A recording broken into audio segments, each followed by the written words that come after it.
Okay, don't start yet. I want to talk to you a little bit before you start. Are you too warm up? Okay, good. Didn't I hear you play something else earlier? That's what I thought. A reed to a brass instrument? Wow. You just started the horn this year. Wow. I also play trumpet. Wow. Multi-talented. Okay. And I know I heard you. You're the powerful one. Have I heard you yet today? Okay. Have you played at a festival like this before? You're going to love it. All right, you're playing Piano Sonata theme, correct? Is that correct? All right. Whenever you're ready, go ahead.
I'll be right with you.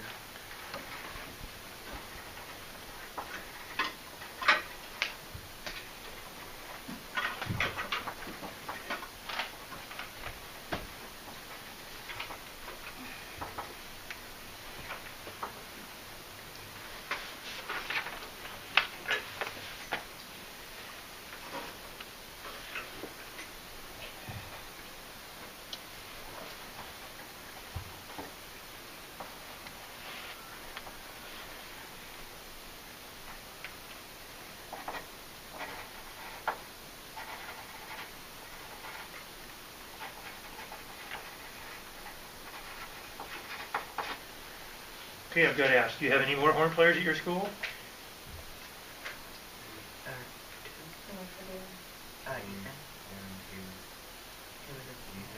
There's one more that started this year. That's a flute player that's doing pretty well. That's impressive to have this many horn players that can play. Yeah. I heard the first note and I thought, wow. I would have loved to have you at my school when I was teaching middle school. Really, it's to have horn players that can play with tone like you guys.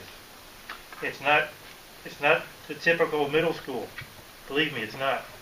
You are above the standards of the typical middle school. So you've got to know that. I mean, I'm telling you that if you didn't know that.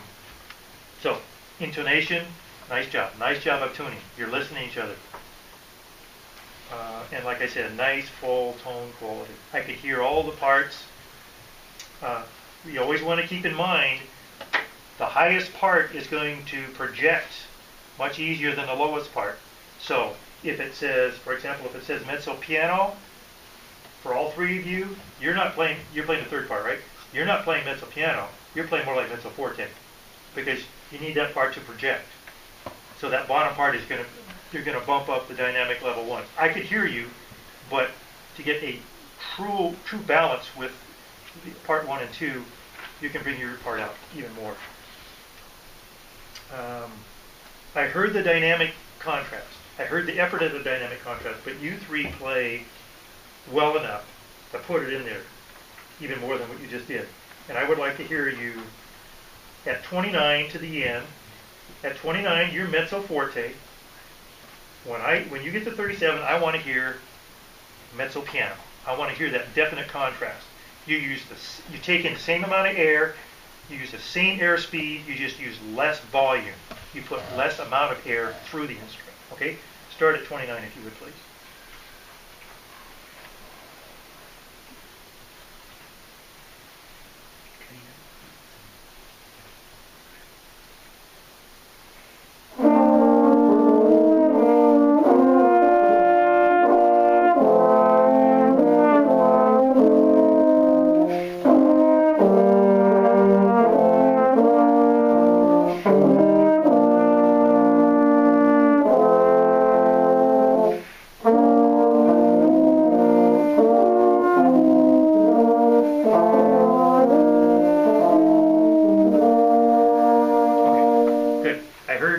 I heard the dynamic contrast. And by the way, nice job on that retard at the end. You played it better when you played it before, but you didn't stop in the middle of it and start over again. All right, I'm going to start you at, was it 29? Yeah, 29. Okay. I'm part of this quartet now. Ready? I'm going to start. So start again. Ready?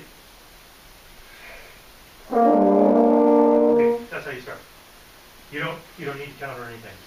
You just breathe. You determine who's going to be the main breathing guy or girl, and that's how you're going to start. That way you can have your embouchure set, and as you know, who knows what partial is going to come out when you're playing a French horn. But you'll have a better chance of hitting that partial when your embouchure is set.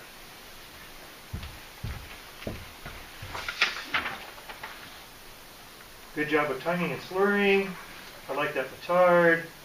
I said good pulse. Good selection. Now, I know technically, I know you guys can play stuff a lot more challenging than this, but it is really nice to hear this big sound you can get from horns in this music. So this is very appropriate. The challenge is to play with that full tone like you did, play together, and put in those dynamics. That's the challenge. Okay, I really enjoyed listening to you play. Thank you.